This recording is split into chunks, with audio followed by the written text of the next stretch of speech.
na video eno mpaka kuwulira nga omuntu avaamu omwoyo. Kati njagala tutandike ne okusookera ddala njala tutwala omukisa guno okusaasira ab'enju y'omugenzi abadde mukama waffe era abadde mama waffe senga waffe era nga abadde vice president w'ekibiina kya National Platform mu maserengeta g'eggwanga omukyala Jory Kamugisha. Kitalo nnyo mama waffe yatufuddeko mukama yamujjuludde. Njalo tutwala mukisa guno okusaasira buluganda bukola emekwano. Njalo okusaasira president Robert Kyagulanyi Ssentamu okufiirwako mumyukawo. Njala saasira vice president wa Mamboka mukyala Rida Zedriga. Njala saasira mwenna abakulembeze b'ekibiina kya National Platform okuviirwako mama waffe oyo. Abaluganda bukola emekwano n'abantu mu maserengeta ga Uganda mukama abagumye ffenna lyekkubo. So kitalo nnyo ddala mukama abangumize. Tewali kyakukola ffenna lyekkubo enjawulo ya ssaawa. Nene nkubira omulango ogutakungula gwe wenna atambuza obutwa mu Uganda bambi wandibadde olekawo obutwa bususse. Obutwa mulekerawo obutwa kubanga kino kimukola kintu kikyamu nnyo, mulekerawo okutta abantu. Temugenda kufuga miti. Omuntu obanga akusinga ideology tekyetaagisa mujjawo. So kitalo nnyo ekyo kya mukama yakigeza bw'atyo naye ffenna twesabire. Alright. Bwe mmala okukola kimala okutwala okusaasira kwange okwo video bagitandise mu butereevu. Nga bulijjo tekiba kyavunaanyizibwa buteebaza. Njala kubaza bakomredi mwenna abakwasaganyiza omutimbagano ku X abajje Twitter babalinyi babalere ddala. Njala kubaza mwenna bakwata omutimbagano guno ku TikTok abaana ababola n'abaana bulenzi bakola video mu balinyi babalere ddala. Abakola morning shift, midday shift, evening shift, night shift mu balinyi babalere ddala. Njagala okubaza abaana bakola video ku bwenyi bw'ekitabo ku Facebook buli nsi yonna wooli we balinyi babalere ddala tojjanga okwo musigale ku mulamwa tugenda kuvuga ekintu kino mpaka kuwulira ng'omuntu ayabikamu omutima awo tuvuddewo. Kale njala tandika video eno bulungi nnyo buli omu ng'ategedde butya tugenda otandika video eno ekisookera ndi wano okutegeeza eggwanga lyonna nti eggwanga Uganda lisigadde mu mikono gyammwe okusituka. Temulibalira mu bannabyabufuzi. Eggwanga Uganda lisigadde mu mikono gyammwe bannayuganda.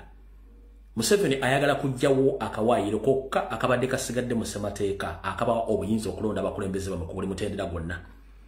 Ye ateekewo akawaayiro akake ng'ayita either mu mpuga n'amapuuga oba agenda kuyita mu mawo okutebolinga bill ejjawo akawaayiro ka ssemateeka kasooka nti power belongs to people nti abantu balina okulonda abakulembeze. Ye yeeterewo nti era babe ba parliamenti be balina okulonda omukulembeze w'eggwanga kubanga takyalina maanyi wadde agamukkiriza okutambula ate nga n'emyaka gimuweddeko ate nga n'akalulu wansi takyakalina olw'ensonga nti gamuwedde ku mpagala wadde bamuleeta yeekaza amaze omupimpinga okubanga ajja okwogerako namwe mu public.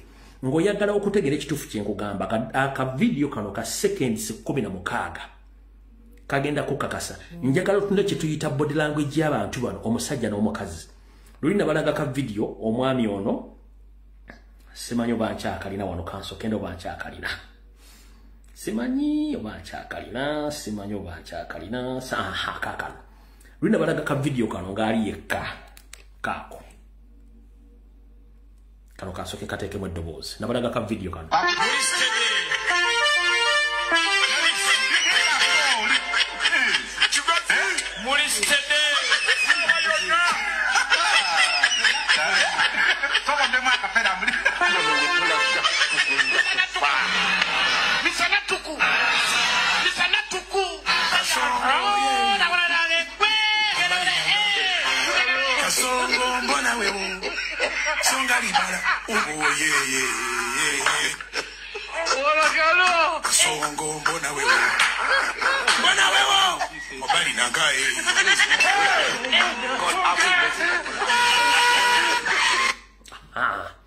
Kati nabalaga ka video ako. Kati era ku lunaku lwe lumu bakwata akatambi kano lwakuba nti kalimu oluyimba tetugenda ddukkiza kuluzannya. Naye mu katambi kano njagala otunuulire olulimi lw'omubiri otunuulire ne Janet omubiri gwonna kyovola nti ayambala ebigandula bino okubuzaabuza kuno olugoye luyalaga luyayambala lwamulaga omubiri gwonna ndoozanga naye aweddeyo tebakyalina kye batugamba njagala otunde butunulizi body language yokka tusimbula video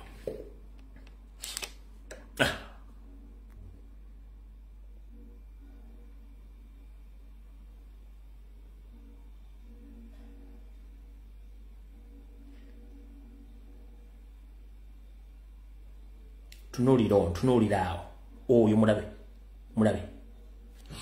kankadde mu njagala wetegereze omubiri gw'abana abantu otunulire Janet ne Bawo Janet omutundu okuvaana mu kiwato okukkirira wansi bano si bantu babaleeta bamaze obbakanika sigenda kateka mu ddoboozi kuba mulimu corporate kintu kikulu nnyo laba omwami n'asituka bulungi nnyo n'omukyala okusituka nga lutalo nambala n'asituka n'engunu si muntu yasituka lengera omubiri gwonna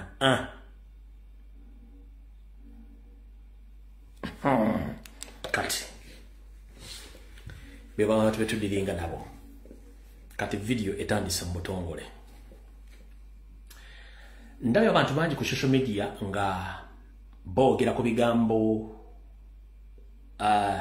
genetically modified gene byayogedde oba didigi byayogedde ndi wano bategeeza mwenna njagala mukozesa amaaso gano n'omutwe gwammwe mu Uganda tubaddemu ne betuyita balooya abalwanizi b'eddembe era nga basobola okuchallenginga ekintu kyonna mu ngeri yonna ebesooka ne balooya bano bonna bagenzi battibwa nga owekitiibwa omugenzi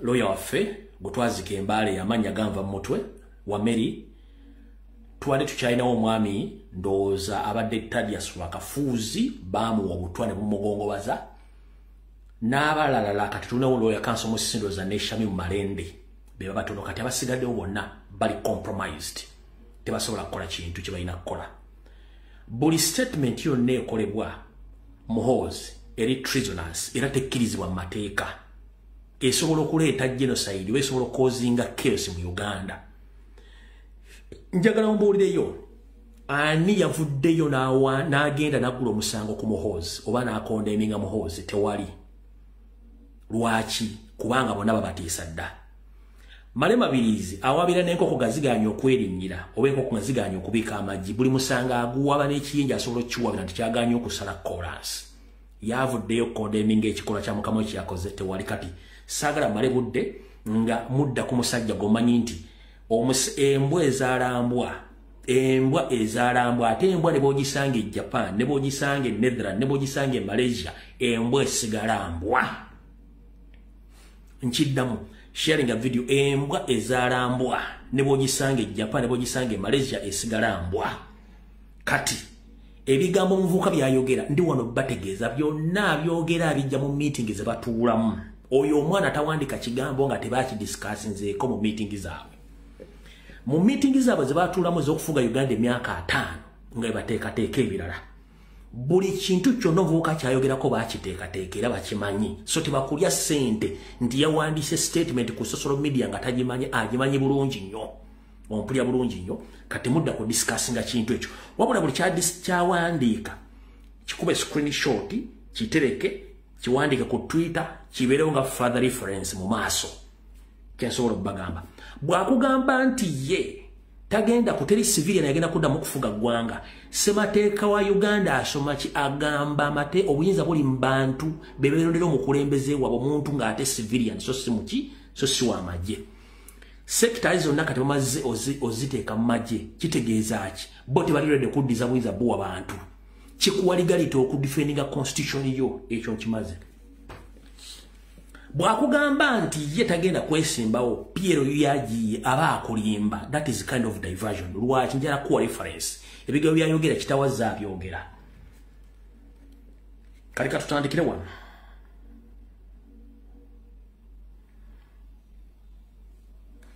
omwami ono yagamba nti Munyankole nenzia ne bagasi Munyankole bannaye pages no baziwabira naye ekya stars ziri ligibbo omuntu osobola okusindika star boyagala wonna as a token of appreciation osobola okusindika star mwe bali nyomo balereda omwami ono ka video kana wateredde mputini bagano ngagamba bwati I came from the bush, this Banyankore wanted to give me cows. I rejected the cows.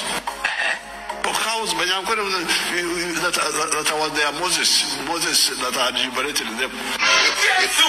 Thank you very much. If I'm Moses was not given cows. I can't accept that. Are you sure? I don't need cows from you. I know how to get my cows. This Banyankore. When lightning, Eta tugenda agambye nti abanyankole bava mu nsiko bamuyita Moses nga bagala muwete ente nazigana kubanga yamanyi bafuna ente babadde babbanga ente okuva mu sub-region zonna ez'eggwanga. That is him oyo omu. Omusajja ono bwe baali mu summit ya Organization of African Union erisaka mu Zambia mwaka gwa 2001 omwami ono Nelson Mandela nani omulala Nelson Mandela ne bayali Moi Nelson Mandela n'omugenzi Moi bali bamaze okukola resolution nga baagala kukola ekintu kye bayita okuteekawo African Union. Africa yegatterumu okitegeera yegatterumu naye Gaddafi yaliwo Mandela yaliwo Museveni yali yesuddeko ebbali. Bano bamaze okuteesa bagenda kukola African Union nga borders zina bagenda zigula nga balina wano currency balina buli kimu.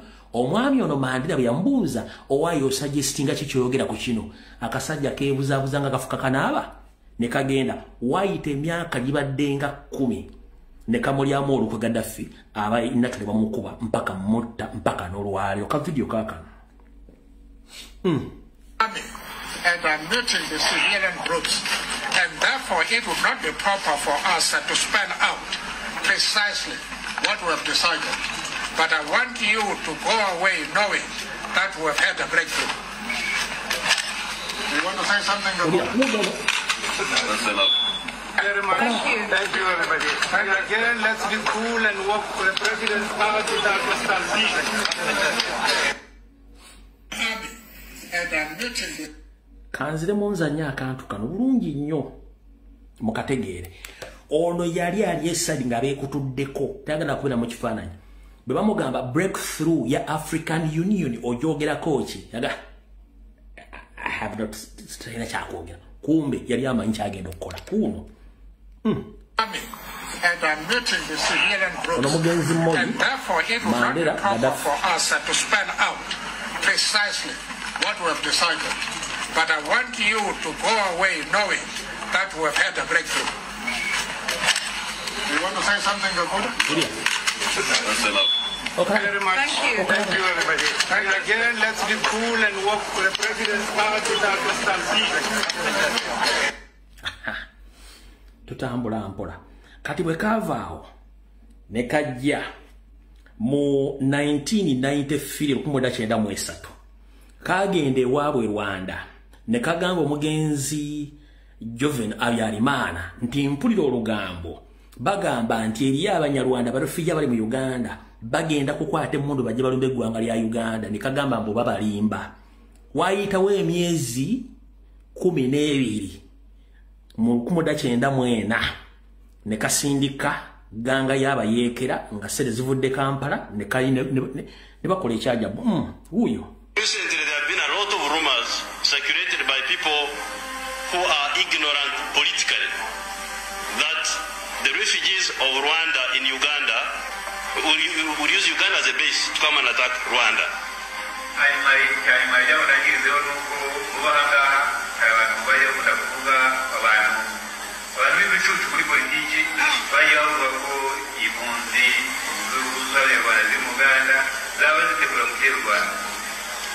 This is not possible, and it will not happen, and I like to assure all the people here that it will not happen at all. Right.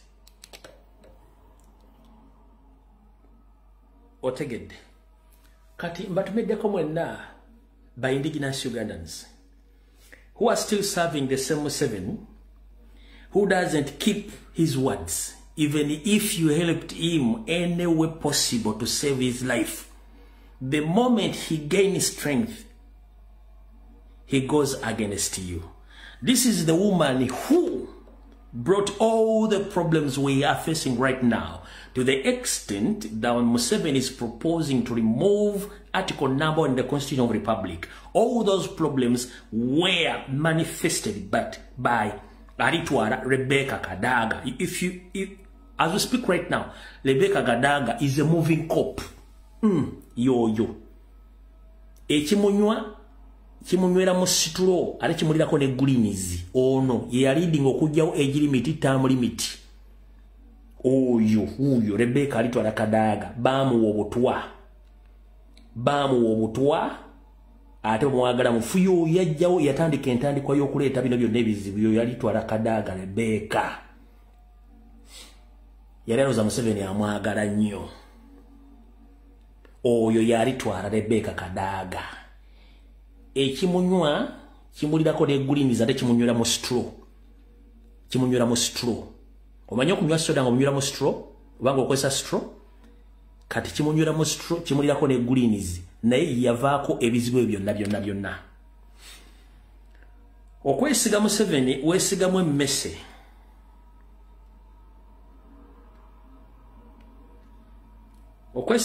weesigamu emmese Museveni abyesereze eggwanga ne banne naye banne be yakkiriziganya n'abantu bagenda kukwatamu mu kintu kino bakifugemu oli abambabazi yamu obutwa bwe nkulagira Sam Kuteesa kati bwafaanana oyinza okutya Sam Kuteesa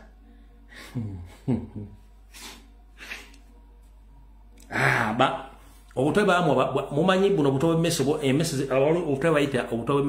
bw'emmese esoma akatabo uno butowe messe nga emmese esoma akatabo Sam Kuteesa ndozamu obutowe messe nga emmese esoma akatabo kati yono bwati bwafaanana ono before ono yono kati bw'otunuulira Sam Kuteesa ono bwafaanana essaawa zino olaba bwafaanana kati bw'olaba akalevu kano kalinganga akadingidi k'abantu ng'obudingidi bw'abaana obuto bw'obusse baana yamudda mu maaso ku kalevu kubanga yesiga abasajja abakyamu ennyo jukira nabagamba iyo seriti bahabulwa tasonyiwa ne begiba myaka emeka during the political trial moments of Museveni, when he was trying to engage in Ugandan politics direct, he was defeated by Sam Kuteesa. And Sam Kuteesa, he kept on reminding Museveni that you are not a Ugandan, you are Rwandi, nothing you will do. Sam Kuteesa defeated Museveni several times. Museveni kept it secret until now. Waliwamu obutowa bwa mmese katoba ka mmese kwa mmese mujimanyi kati bwati bwali obudingiri bwa muddano mwamwizo go musajja byayogera tembema obudingiri bwa muddano bosebana bwa mudda mu kalevu it's up to him yamanyi bamu obuuyu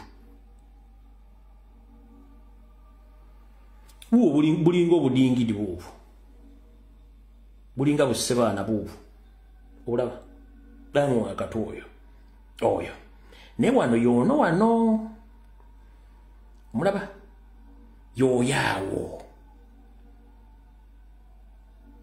ne yali yeroloza nti okuba nti Museveni bagatta nalowooza nti amusonyiye wano wamutuusizza kati wuyo alinga alina busebaana akalevu kalinga alina busebaana kalevu kati gwe tuyita Museveni original pure. He doesn't forgive and he doesn't forget. Watch wurura. Alright. Awo tuvuddewo. Kati saagala genda nnyo nga siwadde information olw'ensonga njagala katandike. Mwenna abategedde enjega eyagudde ku baasi eyabadde eve South Sudan kitalo nnyo ddala abantu bangi bafiiriddemu naye muganda fono omu ku basobodde okusurvivinga alukuviira ku ntono kambalageko wano then tusimbule video muganda fono yasobodde okusurvivinga sasi yakubidda muganda waffe andi ebino olusaba bakoze bunene nnyo kibasobola oddijjamu yabaneme bali kusaba sasi liyobuddemu yono ande waffe yesebo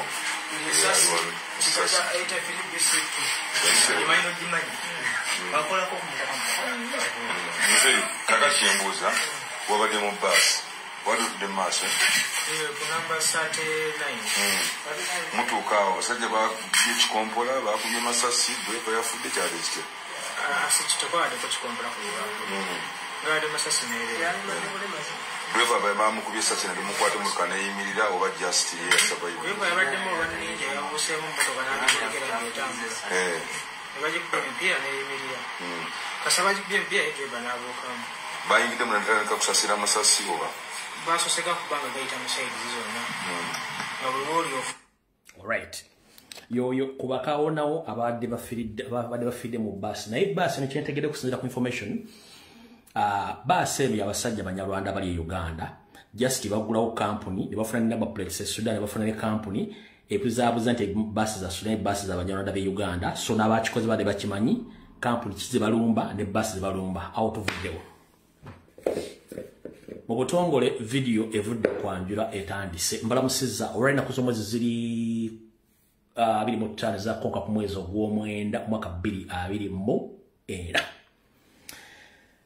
bulijjo mbagamba nti eggwanga balitwala nga mulowooza nsiika binyeebwa oba mpande kati njala soka tegeeza mwenna Abaganda bali mu Buganda mujye baleko abeebase bali mu Sirambalandi mutulo mufuluuta ng'eggwanga balitwala ndi wano okutegeeza Abaganda mwenna abali mu Buganda n'abali mu Kampala nti kyaddaaki yoseeri okutandika okukyusa eggwanga odifuula eriri Abanyarwanda kigenda mu maaso wetwogerera ebitundu bisinga obungi mu Kampala bitandise okukyusa amanya g'enguudo nga gatuumibwa amanya g'abasajja Abanyarwanda oba amanya ag'Abanyarwanda enguudo z'e Kampala bazikyusa amanya bazituuma amanya g'Abanyarwanda nga bakyusa ekibuga nokyeddiza ng'obudde bukyali kati gwali eyo ng'obadde olowooza nti ojja tutuuka e Kampala obesigale ng'omanyi nti Kampala yono amanya ga nguudo batandise okugakyusa wetwogerera ezimu ku nguudo mu Kampala zitandise okukyusibwa amanya nga waliwo oluno baluyita Prince Tibamwenda Road naye ng'obuuza Prince Tibamwenda Road mu Buganda mu Kampala yakimamu ki era bamutuuma ku ddiru ki enguudo zitandise okukyuka butyo batuggyako obuyinza n'eggwanga balitwala Prince Tibamwenda Road mu Kampala wakati oba mu Kampala district enguudo zikyuka Prince Tibamwenda Road oyo tumuvuddeko tetwagala kulwawo nnyo luno baluyita Saidi Tumwesige Road luli mu Kampala wakati Saidi Tumwesige Road luli mu Kampala wakati mu Kampala district n'endala bagenda bazikyusa nga bakyusa amanya bateekako amanya gaabwe ag'Ekinyarwanda eggwanga batandise oddikyusa mpola mpola nga mwebase ngenda kusaba mwenna Bannayuganda esimu yange mugirina mutandika okumpitira ku nguudo zonna mu Kampala Nakawa Makindye Lubaga n'okwetoola ebitundu byonna mutandika okunfuna ebifo njagala kakasa Bannayuganda kyetwogera wano nti eggwanga batandise oddikyusa mpola mpola. All right.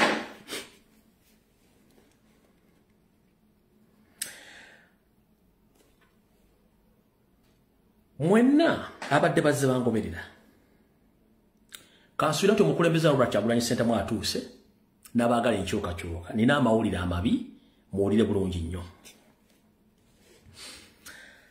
nali wano netandika obbategeeza kampuni gye baali bakoze egenda okukola n'abaplate nga ziketta Bannayuganda n'enkyogerako nenzije ne bagamba nkyakola further investigation ku kiki kye bakola ekibuli njagala akantu kano mukasalemu Museveni kabagezaako okujjawo okulonda okukyusa constitution ate bw'azimba tale centers ez'okubbiramu obululu ndi wano okutegeeza eggwanga bannyabo ne bassebo nti wiiki nga 2.3 Yoseri Tibahabura Tabasiro mutabani wa Kale Kyensete tuzizide nsanga bisibe yagenda ekibuli ku CID headquarters nti agulawo ebizimbe byali byoteddwa okuba nti bigenda kukozesebwa poliisi naddala eyo ekwasaganya emisango n'okubuliza ku misango si bwe kyali kikyamu ekituufu kye kiriwa akalu akawedde akabbiri gumu Kyagulanyi yakubbira Museveni enkoona n'enywa n'afuwa n'oluwa neyeewuunya kiki ekyamuzaaza nga bwe kiri ntawankula mu kalu mu Uganda olunaku Museveni lwe yagenda ekibuli munnanga yali tagenze kugulawo bizimbe bya CID headquarters bakimanya nti twamanya nti ekkolo gye baali babbira akalulu ne bakaweereza ne bakaweereza ekyambo ku ttale center gye bali bataddeyo ensi yakitegeera ne baga bagenda kukyusaamu ewatasobola kufuna access muntu yenna kulinnya oba kuteekayo kigere kye kumanya kiriwo.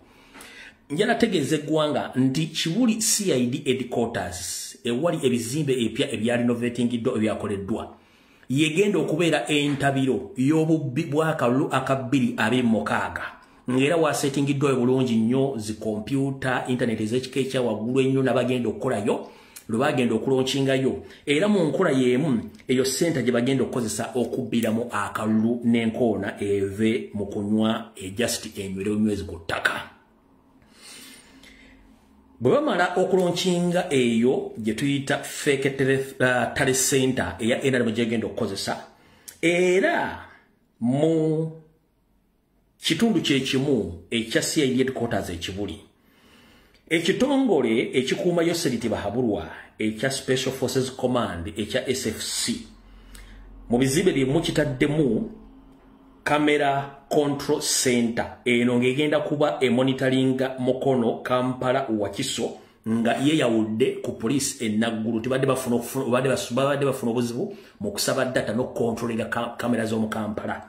Ndi wano kutegeeza eggwanga ne bannayuganda mwonna nti ng'oggyeko okulonkinga ekifo bagenda okubalira obulu bwa Museveni w'okubba era mu kifo kyekimu bataddeyo camera control center ngeno ya SFC wegenda okontrolingira kamera zonna ez'omu Kampala nga bwekola okunoonyereza tageti zayo bagenda okuttira abantu bebaagala n'okuba nti data bagenda kubanga balina owaabwe nga teekwataganyiriza kuwa poliisi nga basobola okweditinga n'okwongeramu n'okukola bebaagala kubanga wewali entebero ennungi baagala okwaloketingiramu okutta abantu.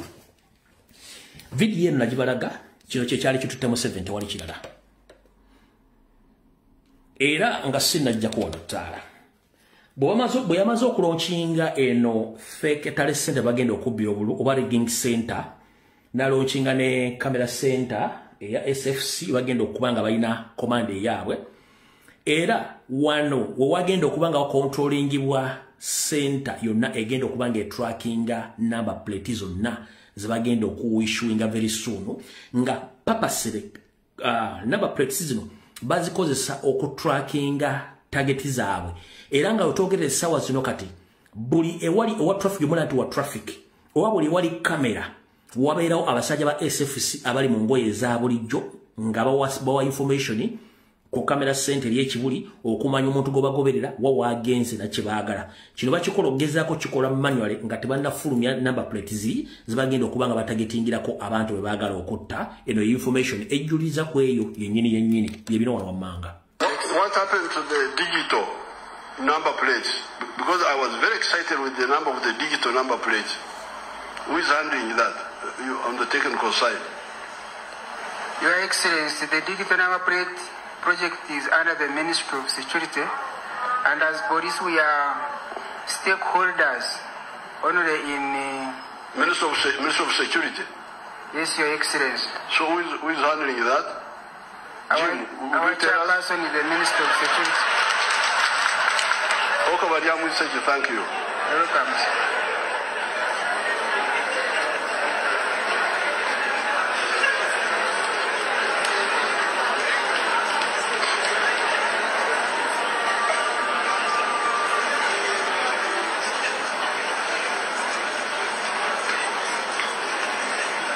Your Excellency, it is true that my ministry and the Ministry of Works are spearheading this project, but we are working with all other agencies, including police.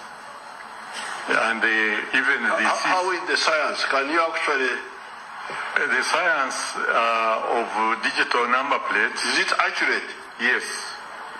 In fact, recently a police car was stolen and driven to Kenya, and it was recovered because of this digital number plate. Yes, that's what I thought, because when they briefed me, so what is the problem? Why is it not free?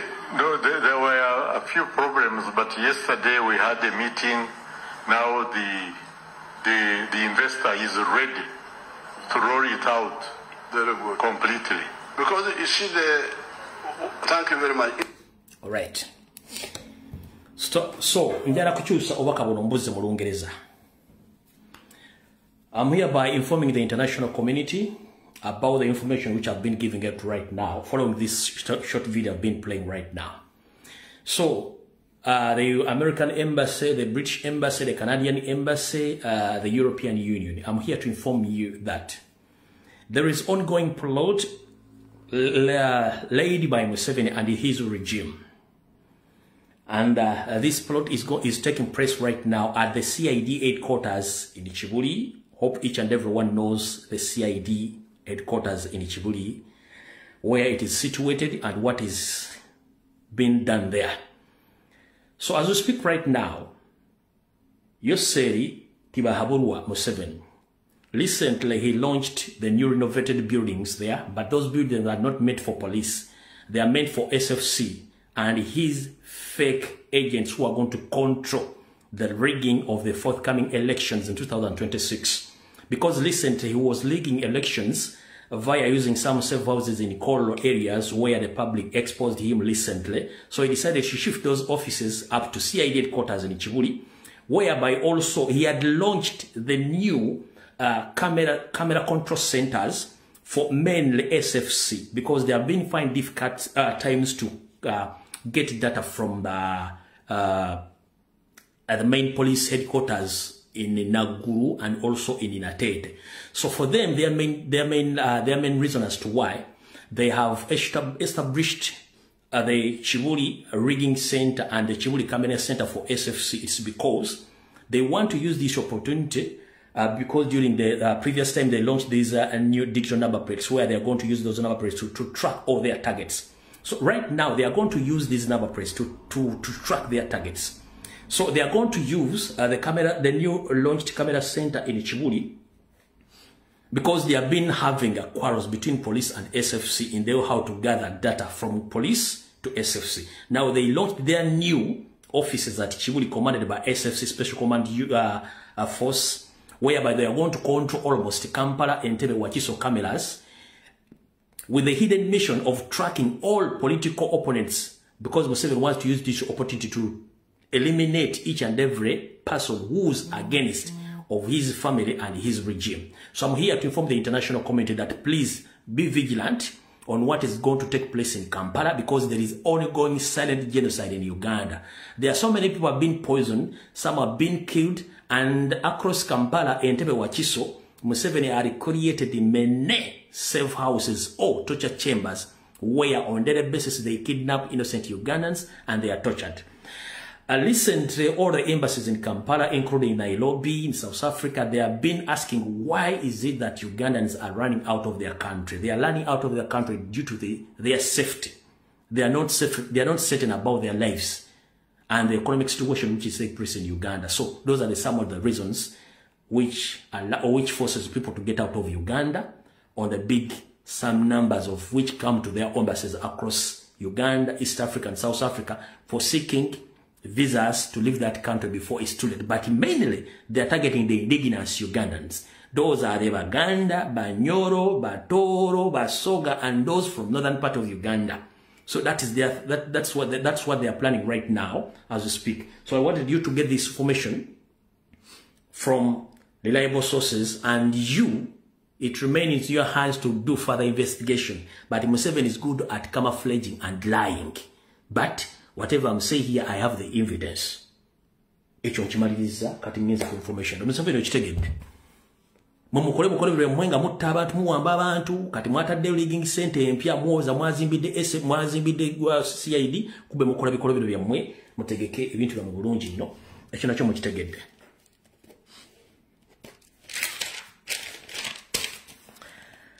All right. I hope now Madame Arina Zedriga, the Vice President of National Platform, hope this message will reach at your table. As we are still mourning for the death of our Vice President, the western part of the country, Vice President Madame Jore Kamugisha, who died this week and is going to be, I think, buried tomorrow. And I've already got the information which states that Madame Rina Zedriga must be very careful because you are the next target. As I've been coming on social media, giving out and exposing Museveni on how he wants to weaken Robert Kyagulanyi Ssentamu, aka Bobby Wine, the leader of National Platform and the elected leader of Uganda. He had been all along trying to weaken him by arresting, kidnapping all his immediately friends, comrades, and partners, including of arresting his own bodyguard or security team. So in the other way, now he's trying to weaken him by eliminating all his deputies from all regions so that he can stay alone as we speak right now. So Madam Joy Kamugisha is gone. The next target is Rina Zedriga, the vice president from the National Party of Uganda. Madam, whenever you are, be very careful because ISO, same way, they know that you are you are very weak. You are the weakest target they ever witnessed. So, I don't know how, but be very careful, Madam Rina Zedriga, CMY and ESO, they are crossing towards you. In any way possible, stay safe and may God bless you. The same applies to Mr. President Kyagulanyi Ssentamu as well. You please take caution about your security and the people you meet. That is it. So Mama Rina Zedriga wana wori nchimanyi sazi no limu chiyongero chokufirwako mukulembeze muno njera kutegeeza nti ekitongole kya ISO necha semwa kiri mu kutambuliza akamaso bagamba nti kijja bangwira nnyo kufuna olw'ensonga nti boba mayinti oli mwangu nnyo okufuna okujjawo ngaye baali bagenti bagenda ku nafuya Robert Kyagulanyi Ssentamu kwe kusooka omukwatako abasirikale be mikwano gye n'okumuttaka bamu kati kyebazzaako kwe kwagala okutta buli vice president amuliraanye nga madamu Jore Kamugisha mukama muwumuze mirembe kati bagambye nti goddako nti oli soft target nnyo basobola okufuna mangu nnyo. So wegedeze gy'olya gy'otambulira abantu bodiringa nabo emotoka gyovuga na buli kimu n'abantu bennyini bodiringa nabo kubanga bakwetaga mu bunambiro ng'obudde bukyali. Never vice president abala namwegenze mostly abali active against the government muve kuziri enkwezenge. So vice president Madam Rina Zedriga, be very careful and I hope you got my information before I came on social media. I hope you got my information. So ekyo nakyo kimutegeezeza nakyo akitegeere. All right. Kati nina kino kinjala obategeeza omusharinge video gwe muna Uganda yenna ali mu diaspora ntegeeza ng'ovudde mu Uganda. Diaspora tetegeeza America, tetegeeza UK, sima European Union. Kasitova mu Uganda n'ofuluma border yaayo ekitegeeza nti oli mu diaspora. Newankubadde twawula nti eno coast continent y'abaddugavu eri ya America eno ya Europe no era osigala mu diaspora. Ndi wano bategeeza bannayuganda mwenna naye mainly abali e Bungereza, abali mu Europe, abali e Canada n'abali mu America. Nina ensonga ziri ssatu. Bw'ozivaako jjagenda kuwangatto era bw'ozivaako kubira eyasigala ku bijja by'ewammwe abirime era omubulira wogenda okuziikibwa ng'obudde bukyali. Ensonga esooka, ekitongole kya Chieftains of Military Intelligence ne mwanyina waakyo External Security Organization ekya ESO ekikettere bweru w'eggwanga bikozesa bannayuganda enkwezenge abagala ensimbi nga bagera Museveni nga batuusaako obulabe. Ennaku zino musanga nnyo bannayuganda bamwe nga bafiiridde mu nju, simanyi hataataaka simanyi bikiga bafudde bantu bangi babaza ennaku zino tebafa nti nakyo ne bafudde banakyo no bafa olw'ensonga abadde target eri Museveni. Lwaki lutula nokuvire ku ntono. Waliwo enkola mmwe gye mutamanyi ebateeka mu matigga bagiyita data collection. Ekigambo data collection kwe kukuŋŋaanya ebyafaayo by'omuntu mu magezi nga tategedde nti obimukuŋŋaanyizaako otya.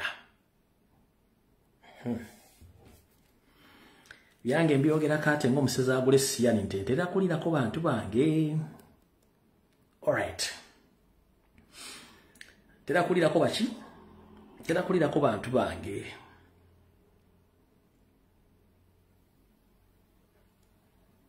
Tera kulirako baki? Bantu bange.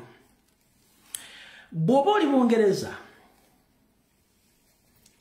nga wali munna Uganda eyali akusindikiddeko ekitabo ekintu kyonna nga kya free of charge nga yakozesaako address yo n'akusindikira ekintu. Maama nkusaba osenguke oba okyuse location.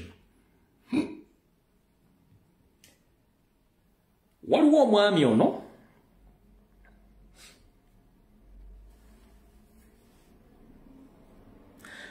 tumwogeddeko ne yeekazanga omusazi w'ebyayi kukuba mweta Ssemugera. Era ne Mbaganda Boys yabaddeyo. Nze sitya biduduma. Era njagala ompa wabiri bw'oba oyagala. Oyo. Ono mukozi wa state era akolaga ne Mayiga. Buli kivulu kyonna akibeeramu to find out kuba yeeyita wankyukakyuka. Omukulu ono y'omu ku bantu abakuŋŋaanya ddata Bannayuganda bali Mbungereza. Era kino akikoledde ebbanga ddene nnyo. Ayagala okuwakana, it's up to you okuwakana. Omwami ono yalina akatabo ke publishing nga bakayitanga empapula za Kakobe. Akatabo kano kabeeranga ka mu Luganda. Era nga akatabo kano ya kasindikiranga bwerere ku address z'abantu abasinga obungi nga takatunda. Akatabo ke bayita empapula za Kakobe. Muno mwe yakuŋŋaanyiza ddata w'abantu abakwatako. Y'ensonga lwaki mula nti abantu abasinga obungi ddata mwe bamulina. Bafuna batya ddata oyo.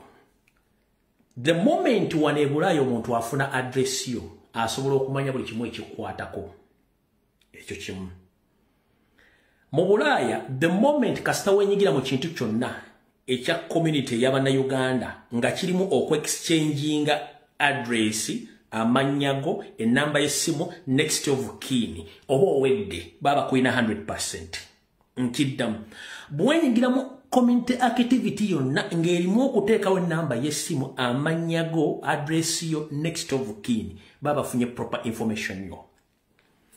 Mu diaspora waliwo banka eziva e Kampala okuli Equity, okuli Sentinel ne banka endala ezijja okubagula omugulewo akawunti mu ezo banka nga zibalumbye ewammwe. Ezo banka ziba zize kukola kye bayita data collection. Kubanga obawa address mu nsimu oli n'obawa amanyago aga next of kin e Uganda gye bakuzaala LC ekyalo n'abantu n'omuntu wo yenna ekibayita pure data collection. Kati eso bwe mala ofuna data ono etandika okutracking abantu bano, are they politically active?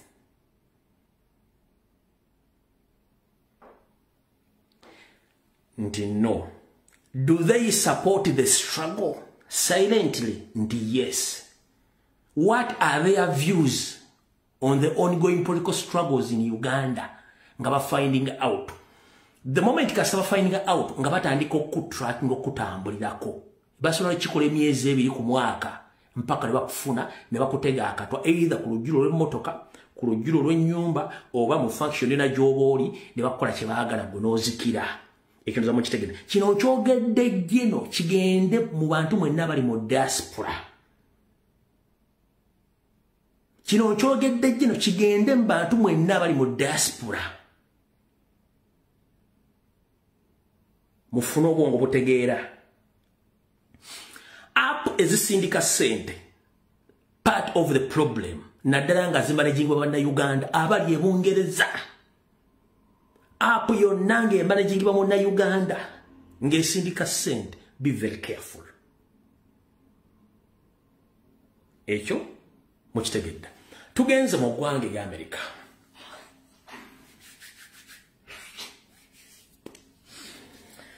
Olwaleero for the first time kademe ku displayinga kifaananyi kya muntu n'amannya ge ne bakozi banne, but mwetegereze bye mukola era mbikyuseemu. Munnayuganda yenna ali mu ggwanga lya America, oba oli Boston, oba oli California, oba oli ki, for the first time kankoleko ekisa. Sigenda ku displayinga kifo kya linnya lya muntu wadde ekifaananyi, but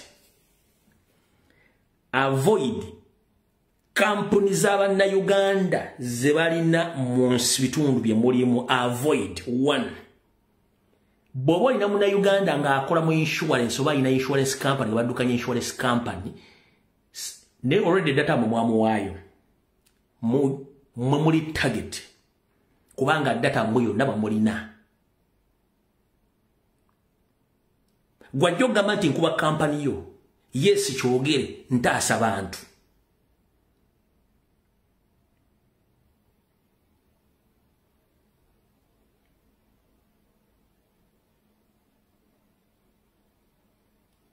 Ayinza oganti nkuba company naye ntaasa bantu kubanga company z'abana Uganda eziri mu America ezisinga obungi ziri controlled by ESO agents. Nga kasita bakufunako address enamba y'essimu amanyago next of kin nga babitambuza bulungi nnyo nga bidde Uganda nga batandika okufollowinga omwana awe. Yensonga lwaki when you look into forensics details of all of people who lost their lives in UK or US or in Canada, the big number of them are Baganda. Why are Baganda? Because Museveni fears Baganda more than anything. Bonna basingo mungi Baganda. Baba trackinga nga bava mu community activities. Kubanga yomuwayo details zamwe. Baba trackinga nga mugambye nti mugenda kugula bank accounts. Ne bank ezivudde Kampala ziraba agent yao. Baba trackinga nga muguze insurance policies ez'abanna Uganda bennyini abalina companies ezo. Beba kunganya data amwe yenna ne bamuwaayo. Ne batandika batrackinga nga bwe mbagambye. Nti batandika okubuliriza omuntu ono yaani. Ali politically active, supportinga, obata supportinga. Era ba finding out, ne bamala, ne bakulya. Ekinjagadde mu kitegere. Wabula, njala bategeze ekigambo kino. Waliwo ekirala ekigenda maaso. Gomona Uganda ali California, ali Boston, ali Massachusetts, simanyi luddawa ebitundu byamubiri besimanyi n'amanya mazibu simanyi connect kati simanyani.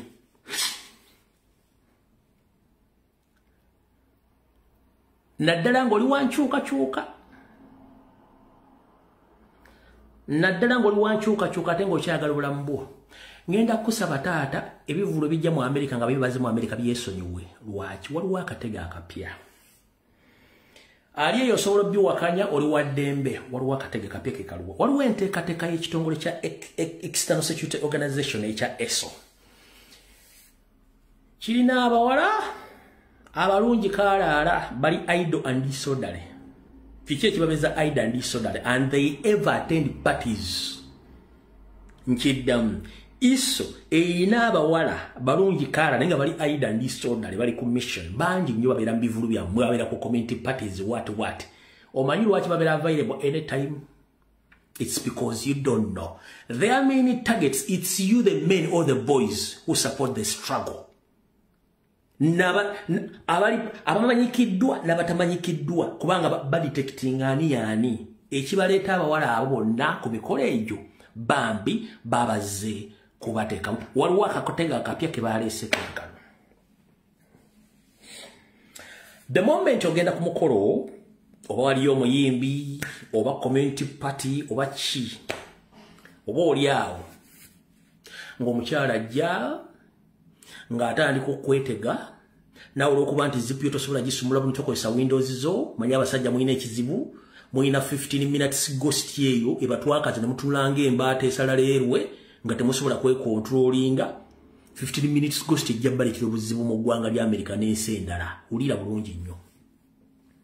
Omwana ng'akwetega munyweddemu nga naye anywamu nga mugenda okuyimbira emmisa yammwe. Olumala okuyimba emmisa ng'akubira poliisi oba ng'ategeeza bantu ng'akubwa kule ekintu kyonna kyanga poliisi ejja ng'abagamba mulemma nti ono antuusizzaako ogwo buliisa maanyi. Poliisi ng'ekwata embaata ya neti ng'etwala ng'eggalira omusango okuliisa amaanyi mu Bulaaya abakazi musango gwa naggwa lwakusibala ebisuubizo bisula mu toilet kati basajja bannange mwenna bali mu America abali e Canada abali mu Europe abali e Bungereza mwegendereze eyakakodyo kapya nnyo nkabagambye atajja kategeera. It's up to you. The 15 minutes ghost ejja kutwale kusibye emyaka 2 kwa 3 ate omala okusumula ate bakutikkodde wammwe. Siri wano kuttira katale bakazi. Continue and do whatever you want to do. I'm here to protect my fellow men and boys who are situated in America with their ignorance of not knowing that America is different from Uganda. Anything is possible in America in terms when you are dealing with a woman. ESO through their intelligence, they have initiated that move. They know that the biggest number of Ugandans is USA. Mwagala nnyo okuwuga ekyojono n'okunywa omwenge n'okwefulaaka bagenda bakwata basire kubanga bo kye baagala. So awulidde tegeeza munno gwe kikutteko kitegeeze bwe kiba tekikutteeko oli waddemu okolekano information wengikuteereddeko. Nammwe bamaama abalinamu kasente abeekoledde era eri abavubuka ekikula ekyo bye bayita ba smart wire nabo gye bali. Tekiri ku bakyala bokka nti bakozesa abaami eriyo n'abalenzi nga mentageti yaabwe ate abakyala abamu abali mu America nga baagala kumanya financial mashoyo na buli kimu ky'olina e Kampala. Oba okitegedde bulungi nnyo ekintu ekyo nakyo mukyegendeze mukitegere bulungi nnyo mutegedde bulungi nnyo awo tuvudde tetugenda kulwawo. Awulidde nga kikutteko Monango no nsonyiwa ebyange mbyogera kate ng'omusezi akola essiyani awo tuvuddewo kuba seetaaga muntu n'omu afe nga nsobola okwogera. Ebiseera bisinga mba njagala nve ku social media eno mpumulemu nendowooza ku mutanda wange nendowooza ku mukoddomi wange owa pulezidenti wange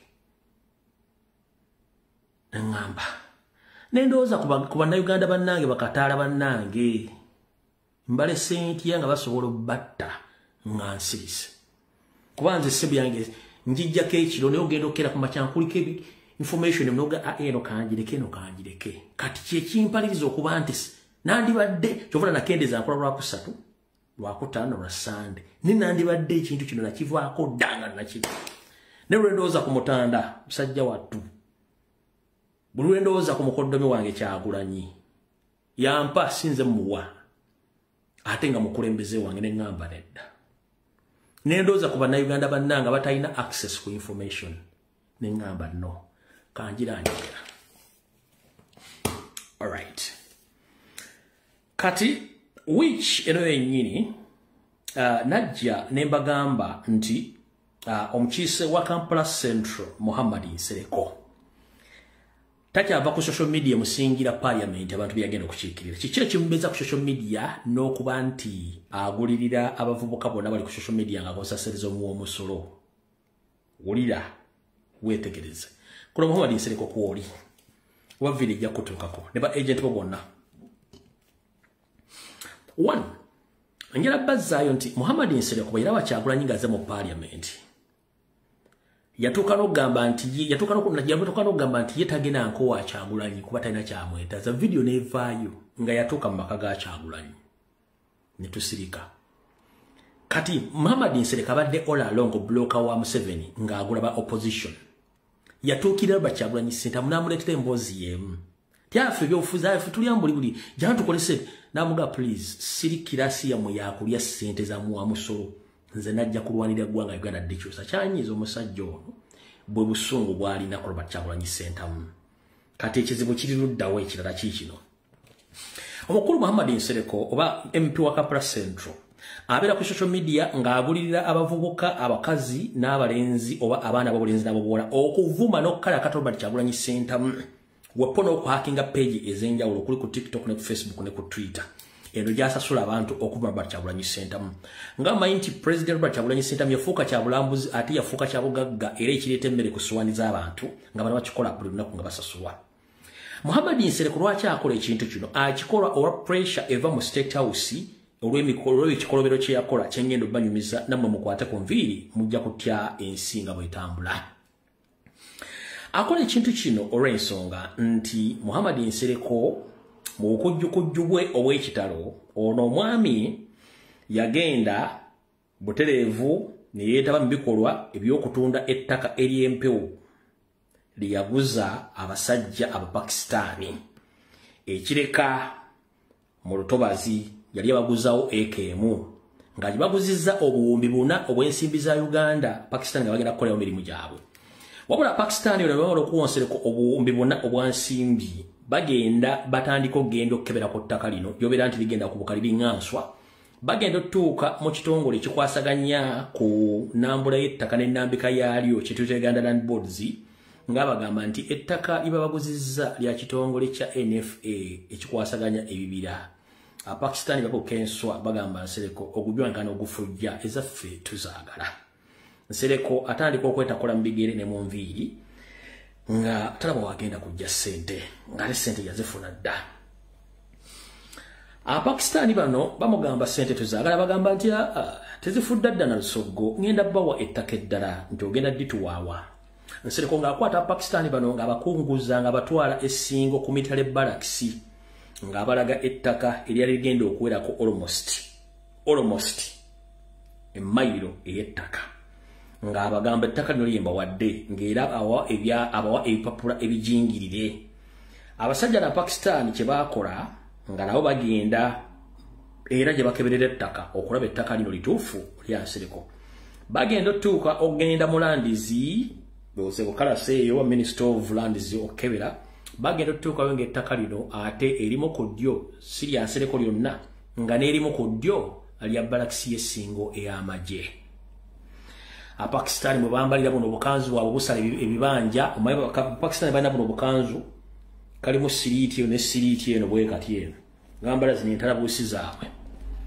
nga babuuka enswa kye bakola nga bakwata olufungo nga banoonya ekitongole ekikwata abakenuzi ekya State House nga bakituukirira nga bagamba nti omusajja ono mumumanyi bulungi nnyo nti ye yatufeera n'atuguza ettaka ekireka mu ntobazi ate bwamala n'atugamba nti ettaka tututte essingo tugenda okutuuka essingo n'ettaka teririiyo twetaaga mukwate atuwe ssente zaffe ekitongole kya State House Anti-Corruption Unit nga kiyita Nsereko nga kimunnyonnyola ebintu bino Nsereko nga bagaaliza ensonga njazzeemalira nti nze nze ozambi ensonga ezange nzeemalira kye baamugamba oba kyegamba bali nti nze ensonga ezange nzeemalira abo mubaleke engeri gye batali bannansi nze njazzeemalira mwe mundeke mbakolera emirimu gyammwe nga nkozesaako ne ku ssente zino zonna kubanga ezimu sikyazirina fayiro already y'okukwata Nsereko yali yakolebwa dda nga eri ku SP oba Senior Superintendent of Police omukyala gwe bayita Nakatudde Winifred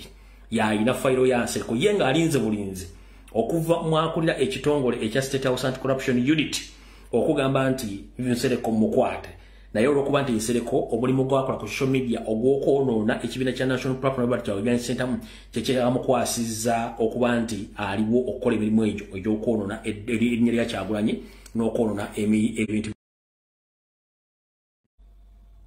ate ani agikwatamu waliwo ayagala ogikwatamu ani ayagala ogikwatamu kyeki kyamutaasizza okuba nti akola emirimu gino saako n'okuba nti agenda atrackinga abantu abalala mu diaspora abandi badde abobulabe eri gavumenti ya Yoseriti Bahabulwa ozo mukitegedde bulungi nnyo ekyo nakyo mukitegedde saagala kirwako yensonga lwaki omusajja yabeera ku social media ng'akozesa ssente z'akozesa ze zimu ku paati ssente ziri ezaki ez'ettaka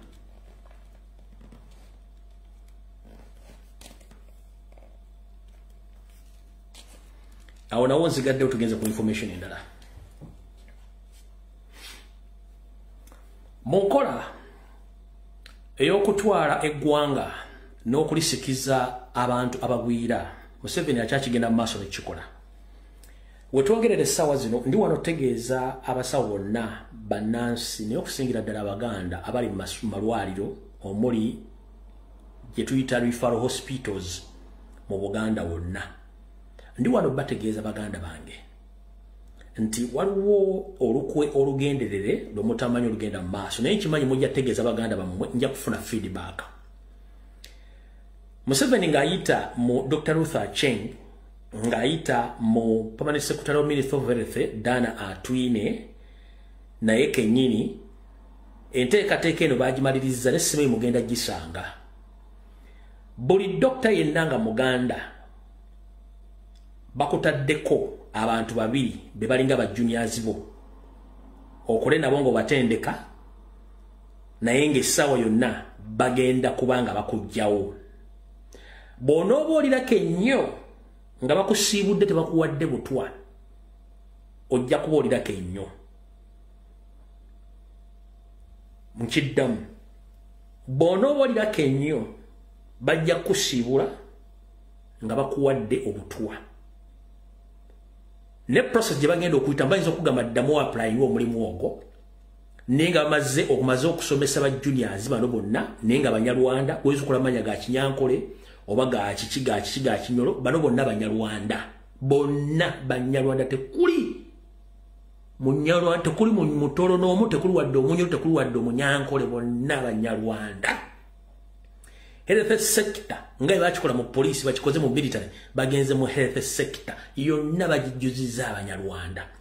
Buli musawo yenna omukugwali mu ddwaliro nga muganda oba mutolo oba Munyankole oligino kimanye ba juniors bonna boyina bayita bayintanzi bonna abasinga obungi Banyarwanda bagenda balivula naye Katonda agenda kuyamba odduka ku mulimu ogwo budde bukyali. Bw'otavaako na butwa bagenda kukola ekyajabu ojja kikwasako emikono 20 naye nga enteekateeka yatandise mu malwaliro gonna. Muyinza okutandika okufa ebintu by'ekisiru, muyinza otandika okufuna obuvuyo mu ddwaliro era oyinza okulanga junior wo ate yakuwa ebiragiro ne orders sinakindi ofune stress ogende nti bano abaana baakajja lwaki bampa amateeka mu ddwaliro. Bino mujja biŋŋamba nga bivudde mu baganda bammwe abakolagana namwe bajja bagamba. Yensonga lwaki abaana bonna abasoma obusawo nga baganda babagobye mu matendekero gonna babaganye okuyita ebibuuzo n'ebibuuzo bye babisazizzaamu bonna abaliyo kati abayita ne bawa makisi zaabwe baana Banyarwanda bamanyi Oluganda amannya agamu balina ga Kiganda amala balina ga Kinyankole naye nga system batandise ogidevelopinga ng'eyingira mu Banyarwanda bonna. Kino kijja banguyira buli muntu yenna gwe baagala okusilensinga oba okwerezinga kijja banguyira nti abasawo bonna bali mu system mu malwaliro ago bantu baabwe tekyetaagisa kukubira simu nti gundi mujje onno. It's just a mere knowing ku medical chat y'omulwadde nti ono esebokera Petero nti okasebokera ke Petero no problem. Obagenda okuba miruzi oba 3 n'ekitundu okuba miruzi 8 mugenda okuddanga ekibumba kikubye sama ng'oyo agenze silent genocide erimu kuhappeninga ne shift in all positions okuteekamu Abanyarwanda erimu kuhappeninga right now nga batandise okushiftinga n'okuneeminga amannya g'enguudo za Buganda n'eza Kampala nga bagazza mu Banyarwanda. Bali mu Bungereza bali abakungu ba Kabaka, bali mu Amerika abakungu ba Kabaka naye nga babambaza kadaali muli awo ensi bagitwala. So ekyo mwenna abasawo njagala mukitegeere. Nasooka n'enkikuba mu COVID nga baleesa ba SFC abaali bambala amatawo g'abasawo nga si basawo.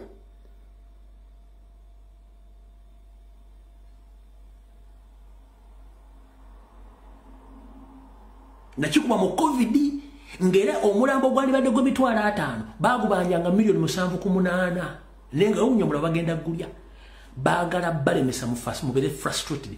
Kale baganda bange mwenna abasawo ndoza kankabatele mu luzungu liya bajoga nti afite twategede omusajja yabira Luganda lonna. So ladies and gentlemen, more especially the indigenous doctors who are situated in the Buganda region, but it might happen in other regions of the country. I'm here to inform you that Museveni and his agents in the Ministry of Health, they are slowly replacing the indigenous doctors with foreign Rwandese origin junior doctors with the mission of erasing all the indigenous health workers in all sections of the hospitals so that they can easily confirm their mission of what they planned or what is known as a silent genocide through using those hospitals by killing indigenous patients who will be brought for medical attentions in those hospitals. And this applies to all medical interns who have been disqualified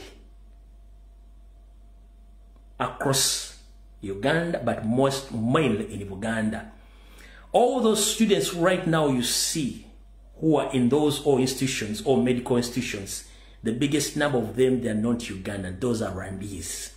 That's why all the indigenous, they have been failed to take their course and they're just moving around the camp. That's why Museveni said that whoever feel that he can't cope up with paying tuitions in time, or who doesn't want to cope up with each and every situation which takes place in those institutions, you just leave the institution and go back to your mother's house and sleep. Hope you had that statement. Statement mwajifu nabaga atasobola kumanya kugenda maaso va mu institution yo de wanyoko munju webake yali ategeeza mu bayindiginansi yali tategeeza banyola kubanga banyola they have money at their own disposal and they are supported by the what? By Museveni. Even if they can't manage to score those marks which allow them to take that course, they will attend. That applies to all universities in Kampala or in Uganda. Even if you have good marks from senior 4, senior 6, which allows you to attend any course in any institution, they can leave you aside and they enroll a person with Rwanda origin. That's the systematic system they are using right now. Gosobola okujanga waise senior 6, waise sciences, waise buli kimu, waise ngoyagala kola mateeka, basobola okulemesa ne bawo omuntu atafunye obubonero nayingira kubanga wammwe ne bakulemesa bino mujja bingamba live eno nganji malirizo olwaleero.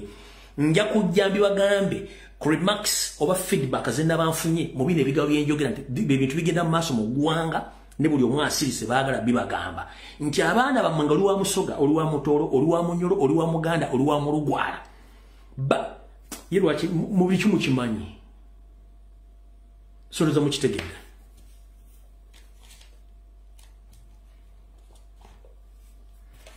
Ekyo nakyo kivuddeko njagadde mubere nga mukimanyi bulungi nnyo.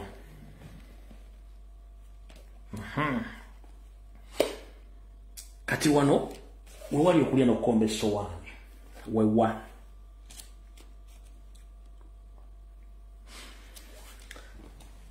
nsaba okuluma kutu kwa Ssaabasajja Kabaka n'omuntu yenna amuliraanye alikodinga akatambi kano akabompereze. Ssaabasajja Kabaka nze muzzukulu w'amazigero mbyenga bulijjo nsaba okuluma kutu okutegeeza nti ebintu bitambula bulungi eri embuga. Obwakabaka bujjudde abasajja Abanyarwanda baserwajja okwota basinga bannanyinimu entannama. Buli kimu bakyawudde nga bwe bagenda okwawula ettaka lya Buganda. Wetwogere mutamanya ngamba omusajja Omunyarwanda atonye Mooli wasanya Kalu Charles Peter Mayiga Ssalonga Mulengejja ali mu kukola mukolo ku mukolo wepone banna batamanya ngamba abaatula mu Buganda nga balowooza nti bagenda kukola buli kimu ekisoboka.